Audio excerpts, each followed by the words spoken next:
Hey, I'm back again. I was supposed to be last week, but I was away actually, so I'm proper gutted that I didn't post a video. So today I've decided we're going to go back to the beginning. So we're going to talk about childhood problems. So in this sense, I had a rough childhood. Now I know plenty of people have rough childhoods, but then the definition of rough is different for each person. So this one in particular, I won't go into like full details, but it will lead into my other videos and why these things happen. So you're kind of in some sense following my life story without following my life story, which isn't actually too bad. I mean, I don't mind going all into detail and things because I got nothing to hide.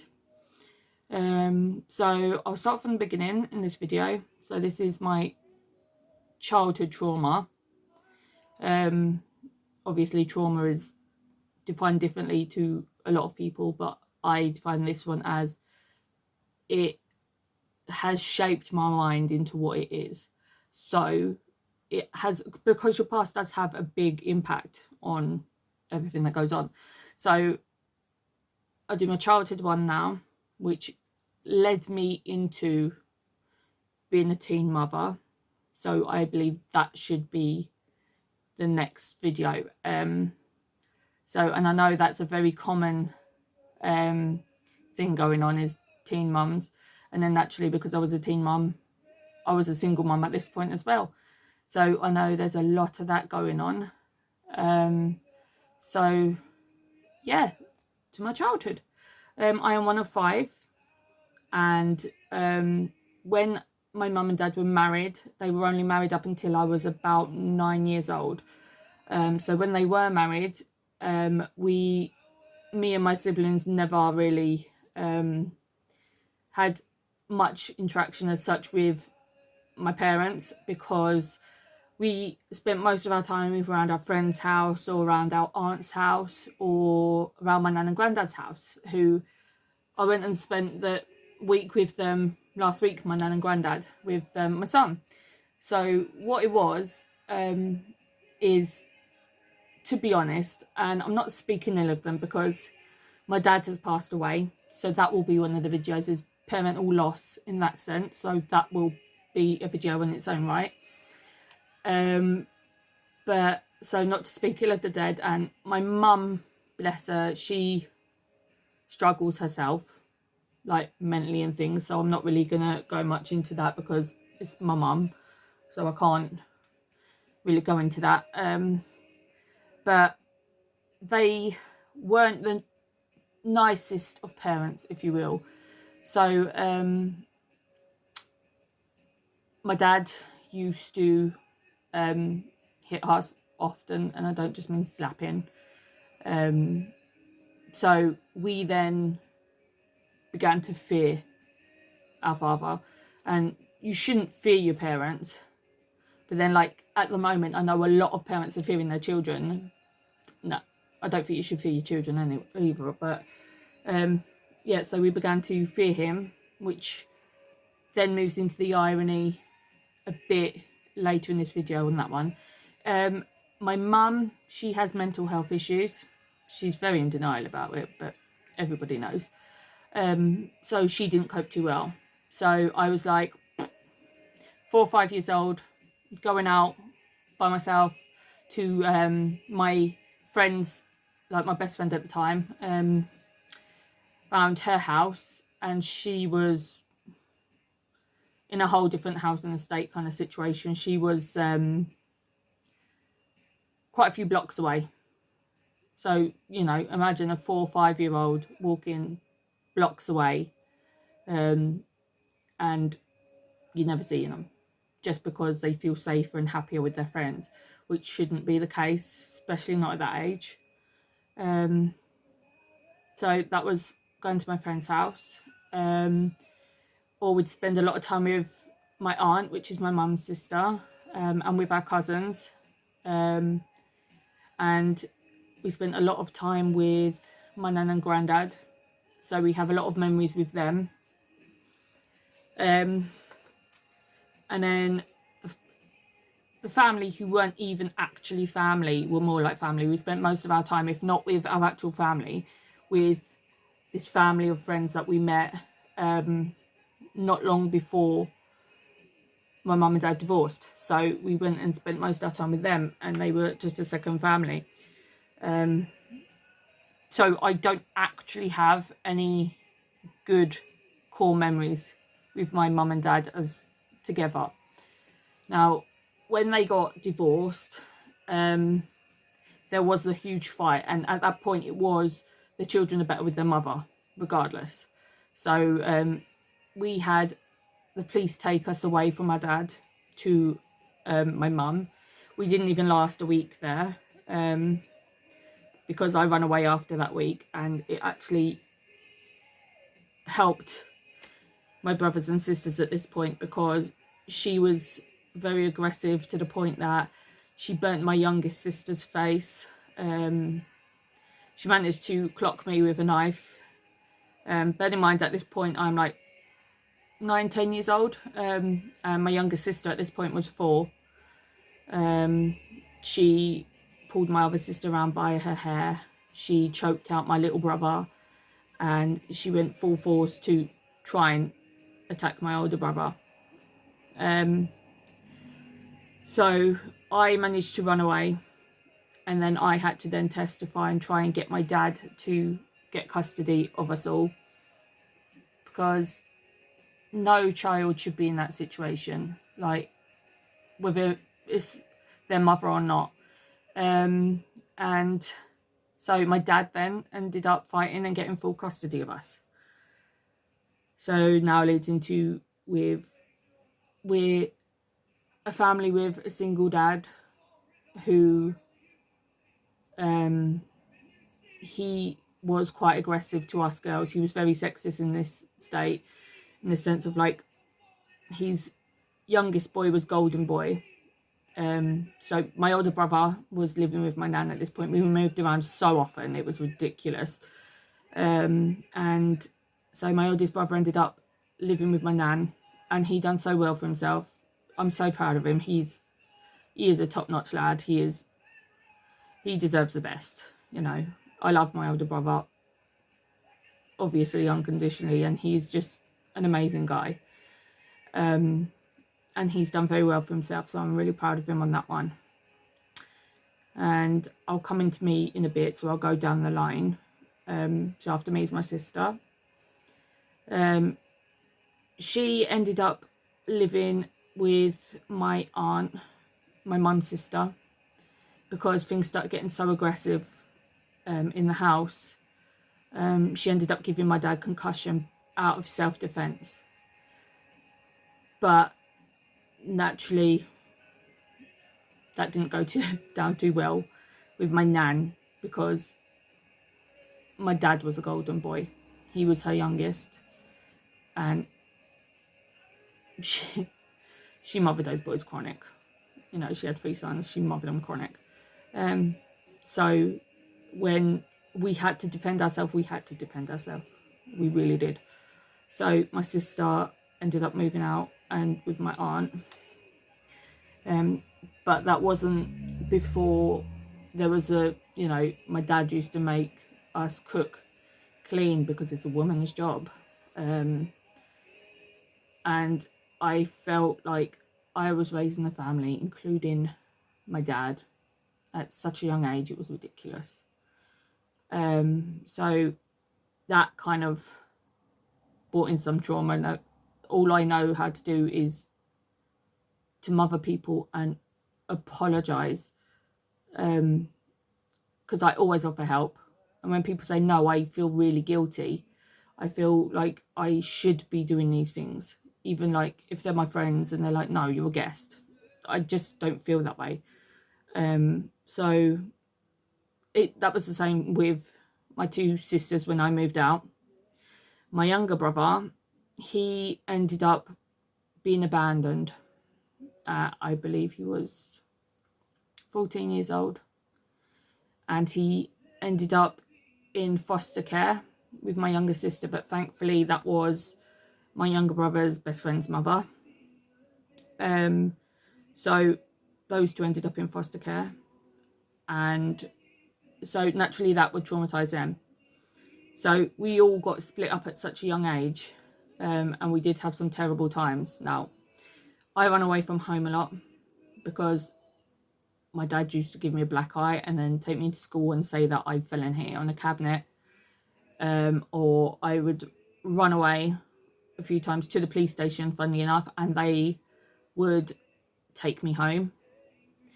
And then one time the police did turn up because my brothers and sisters called them, and they were terrified that, like, to see my younger brothers and sisters like up against a wall crying and screaming because my dad had pinned me to the floor. I think, bearing in mind, I think at this point I was about 14, something like that. He pinned me to the floor and he had his knees on my arms, so naturally that hurt because he's a very heavy man and his knees then were digging into my arms, so you can imagine that being painful. But then when the police turned up, my dad just told them that I was being aggressive, so he was defending himself.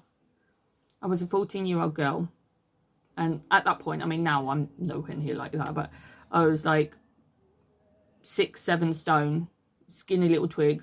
You know, I was probably at that point, I don't know if I stopped growing at that point, but if I do it at my height now, so say for example I was a 5'4" skinny little rake, and he was, I can't remember what age he was, but he's a fully grown man, and he was very heavy. Like, he was, I think he was a good like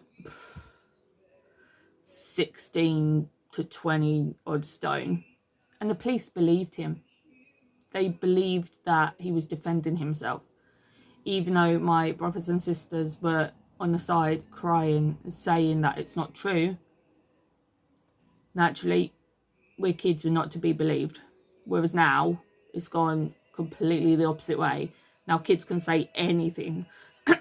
So, kids can say anything and the police will believe them. Like, and I understand, like, I do get children should be protected and believed.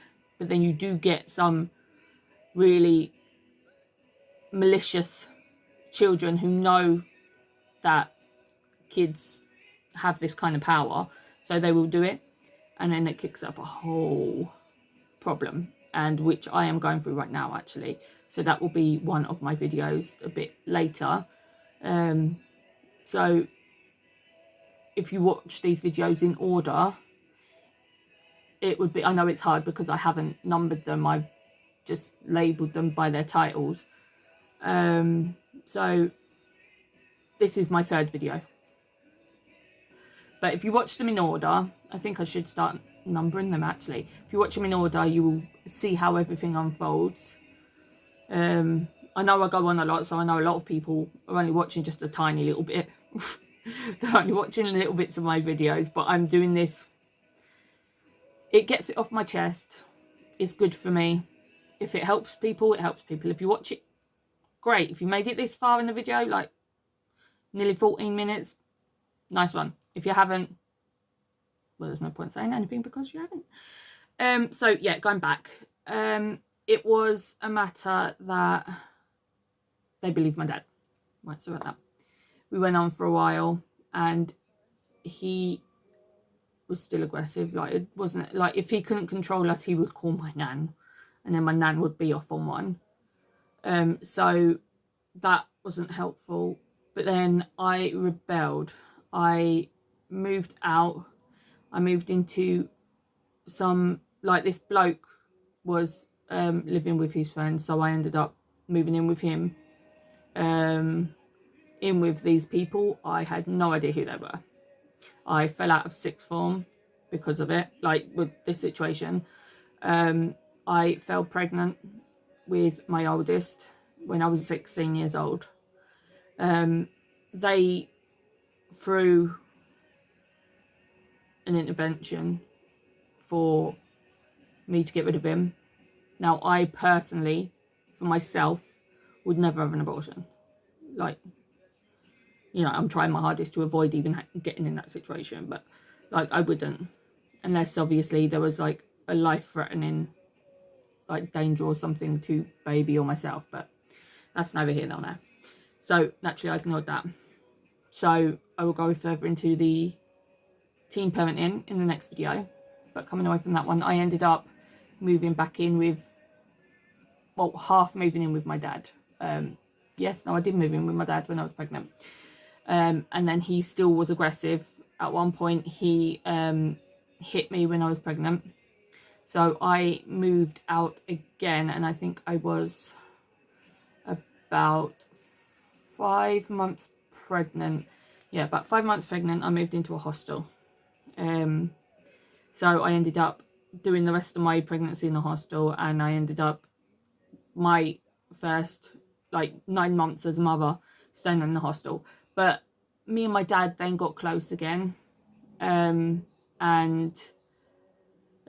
he then ended up idolizing my son. Like, for up until he passed away, my son was his idol. He was so good, and I'm so glad that although he was really bad with me, he actually made up for it with my son. And to me, it doesn't matter how you are to me. If you're good to my children, it is what it is. Like, I'll allow it, because as long as they're not hurt.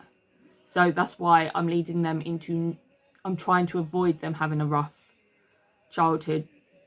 At the moment, me saying that isn't the best, because they are going through a really rough patch because of me, which was not intentional. It really wasn't. Despite what anyone says, it was not intentional. But yeah, so going through growing up with divorced parents, being beaten as a child, watching my younger siblings, thankfully my oldest one never went through any of that, but my younger 3 siblings, watching them go through it, it was so heartbreaking, so traumatizing. Like, I love them all. I mean, naturally there were times where I wanted to throttle all of them, but as siblings do, you all just want to kill each other half the time. But despite us all having completely different upbringings from different people, like my younger brother in foster, my younger sister in foster, my other younger sister with my aunt, me ending up in a hostel, and my older brother making it really with staying with my nan, because my younger sister, she went from foster into back living with my mum when she was about 14 years old for a couple of years, and she had the hardest time. She had the hardest time. My mother was just as bad as my father when it come to raising the kids, so that wasn't very good. But I'm not going to tell their stories because that's not my place. But where it intertwines with mine, I will, just because it's my story at this point. But it does have a huge impact on your future, because we've all become very, well, I can't really say much about myself, but I'm very proud of my brothers and sisters. They're all doing so well. They're doing brilliantly. They're having children. They're married. They've got good jobs, and all of us have learned what not to do as parents by taking our childhood. So we're all completely doing the opposite to what our mum and dad did, because our kids deserve better. So yeah, during the divorce of my mum and dad, it was rough, and being dragged to and fro from contact centres and all that lot, it does cause you to rebel. I, like, my younger sister was very in on herself. She was very she was an introvert, if you will, whereas me me and my younger brother, we became rebellious, and So that got us in some sticky situations, but it has made us who we are. So unfortunately, there are people out there that have had worse childhoods or similar, and they end up being stuck in a rut, which I'm hoping, if any of you have been in similar situations and you are down, you can make it, you can improve yourself and do better. You can do better for your kids. You know, trauma can go one of two ways. You can either succeed because of it, you've learned, you've evolved, you've grown, and you've become a better person because of it. Or it can define you in the sense of you turn out like your abusers, or you could be scared of people, you could have really bad depression, anxiety, panic attacks for certain situations or circumstances, because you could, in the back of your mind without knowing, have PTSD from it. So that isn't helpful. But you can come on top. Like, it doesn't matter who you are, what your situation is. It takes time. Time does heal, but it also takes courage and effort. So I'm hoping I can encourage you to go forward with your life. Live your best life. If you have children, give them the best life. If you don't have children and you want to have children, just give them the best life they can. Give them the life that you wish you had. That doesn't necessarily mean splashing money out. It doesn't. But it does help. But yeah, so that's actually more brief than I thought it was going to be, because I didn't realise that there wasn't much I could talk about, other than the beatings by slippers, belts, hands, you know, all things like that, dragged around by hair, made to cook, and basically experiencing what kids shouldn't experience, especially at the hands of their parents. So I'm hoping that this video has or will make a difference to someone. But if you have any comments about this, like if you've got hateful ones, just bugger off. But if you want to discuss anything with me, I'm more than happy to reply to your comments on that. Or if you have something along these issues that you want me to make another video on, I can make it as a kind of, not a spin-off kind of thing, kind of like an updated version. So we've got all this, and then I can always be like, oh, and this can add on to this. So it'd be like a part 2, for example. So if you want to do that, crack on, and I shall see you in the next video, which I'm hoping I can keep up with now, given I don't go away again to my nan and granddad's. But yeah, it was nice to see you again, and I hope you enjoyed as much as you could, and I hope you like and subscribe. See you in the next video.